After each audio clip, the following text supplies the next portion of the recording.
Our next experiment will again be on optics, and we will be finding out the focal length of a concave mirror.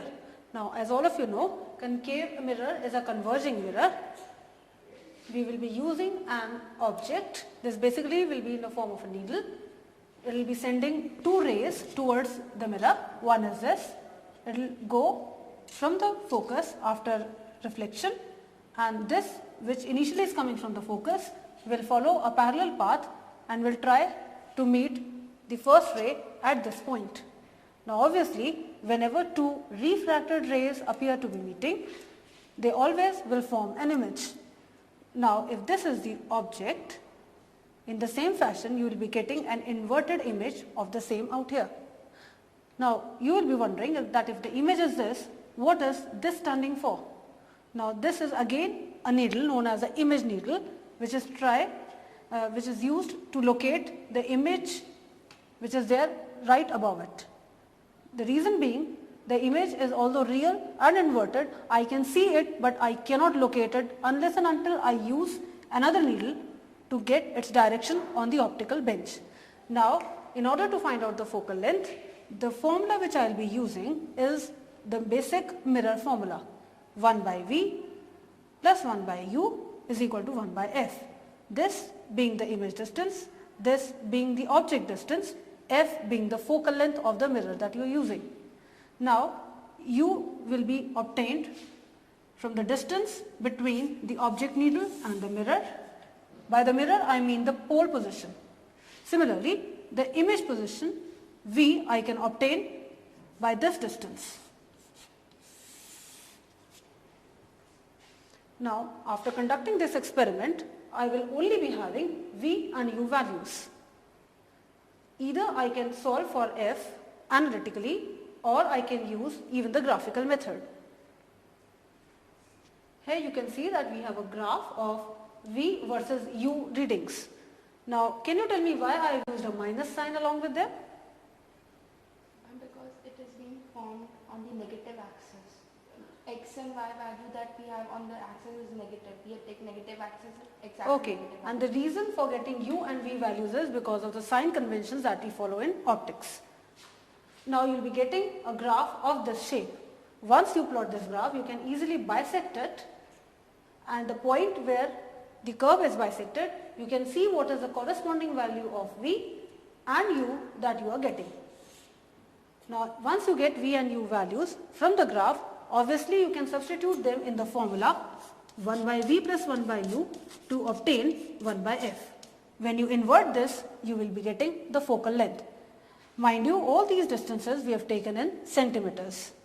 Similarly, another way to calculate focal length will be plotting the graph between 1 by V and 1 by U.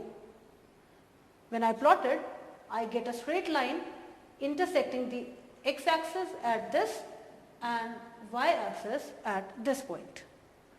I will be using these 2 points, basically 1 by V and 1 by U, to find out the focal length. Now what we say is that this point 1 by U gives you the focal length. Can you tell me why I have straight away said minus 1 by U to be equal to 1 by F?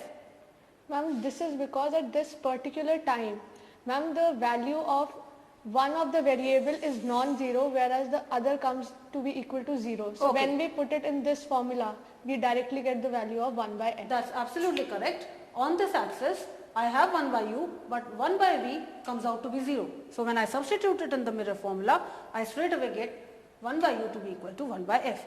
The negative sign only indicates the sign convention that you are taking. And since this is the formula, focal length will obviously be coming in negative. Now following this ray diagram, we will try to do this experiment on the optical bench.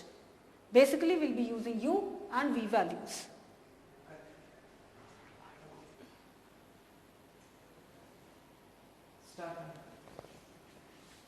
Now this is the optical bench which has readings till 1 meter inscribed on it.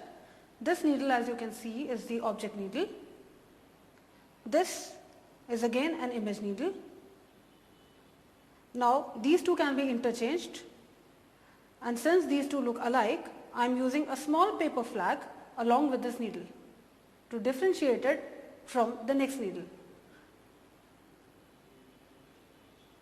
You are free to choose any one of them as the object or the image needle. Now let me show you the main boss of this experiment, which is the concave mirror. You will be able to see this mirror now. This is a converging mirror. It will be giving us the inverted images.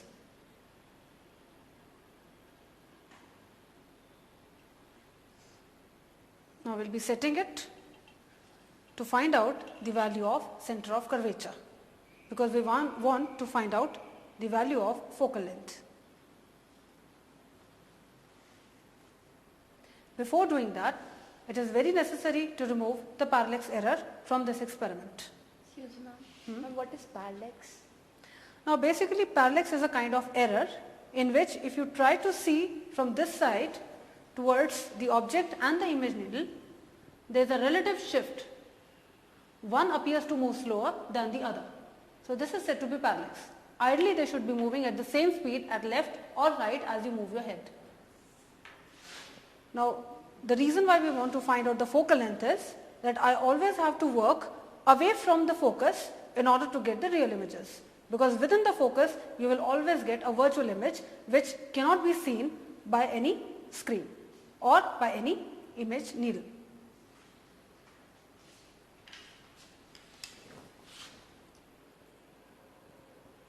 Now when I be reaching the position of C, I will be getting its image at C itself.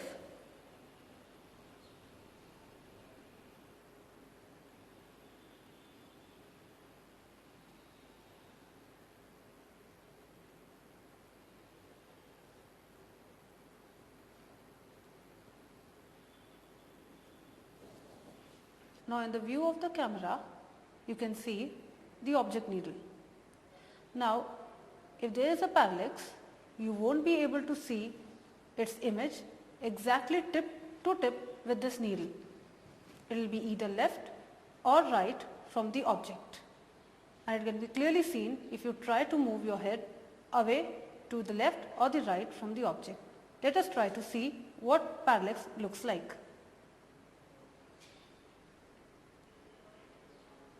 Now this inverted image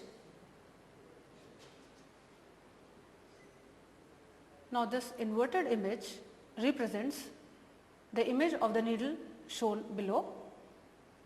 Now ideally it should be tip to tip with the below needle, but if there is a parallax, you can see it moving either to the left or to the right from the object. Now this image is been seen going left or right. Ideally this should not happen. Both the object as well as its image should move together, either to the left or to the right. In this case, you can easily see the parallax. There is a gap between both the tips. They should be looking exactly one over the other. Now in order to take the further readings, you require to know the value of focal length. Focal length can be calculated from the center of curvature, which is double of it. The object, if it is placed at center of curvature, the image is also formed at it. The reading which is currently set on the optical bench has object placed on center of curvature. Side by side, you can also assure yourself that there is no parallax in this reading, because the image is exactly over the object needle, and even on moving your head left to right, both of them shift together. They are not separated in relation to each other. So this is the reading of center of curvature.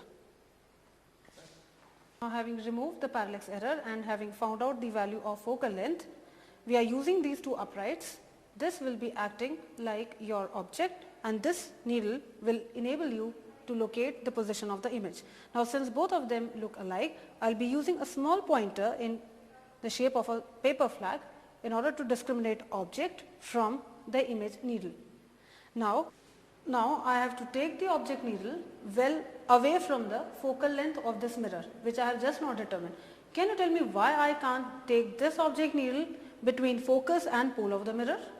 If we take this needle between the focus and the pole of the mirror, we'll get an inverted image. That is, we'll not be able to get the real image. So we try to keep it as far as possible. That's absolutely right.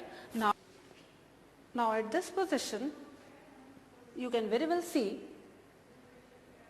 that the tip to tip alignment of the object over needle and the image over the object is there. You can see the two images. In each of one of them, object over image and image over object can be seen. Even if you try to move left or right, this tip will not leave the other needle. It means there is no parallax. And finally, the two positions, that is the object needle and the image needle, will give you the object and the image distance respectively. Now, after doing the experiments, we will tabulate our readings in the following manner. The first column, as you can see, is of the position of the mirror, which will be remaining constant throughout the experiment. The only thing that you can change is the position of the object and the position of the image. As you change the position of the object, obviously you get different values of I for the same value of mirror reading M. Now, in order to find out the object distance, you subtract the position of the object from the mirror position. Similarly, to get the image distance, you subtract the position of the image from the mirror position. Now, having received the value of u and v, you can substitute them in a formula in the last column, 1 by u plus 1 by v, and you will be obtaining the inverse of focal length. If you re-inverse it, you will be getting the focal length of this mirror in centimeters. This is by the way of readings and taking the average that you received the value of f. The same can be done even using two graphical methods. Let us see how is it possible.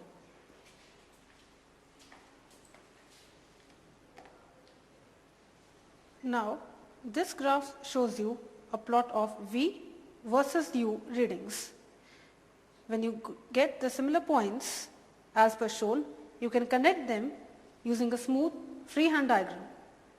Once this curve is obtained, you can bisect this using a protractor or making a 45-degree angle like this with the very first square, and you will be cutting this curve at a particular point as shown in this graph. From this point, you can drop down two perpendiculars on either of the axes, which will give you the value of u and the value of v, which can be further used to find out the value of focal length by the same mirror formula. 1 by u plus 1 by v is equal to 1 by f. Using this formula for the given values from graph, I receive the value of f to be 18.3 centimeters. Similarly, the next graph, which shows you a plot of 1 by v versus 1 by u, comes out to be a straight line. Now obviously the straight line would be intercepting the x and the y axis at some points. Either of these points can give me the value of focal length. For example, I have taken the value of this intercept, which is 0.0285, and found out the value of focal length. 1 by v is equal to this value, which again will be equal to 1 by f. U is 0 here because on y axis it will be 0. Focal length from this method comes out to be 18.3 in this case. Like this, we can find out the value of focal length by three different methods, one by averages and two with the help of graphs. So we are through with the experiment of finding the focal length of the concave mirror.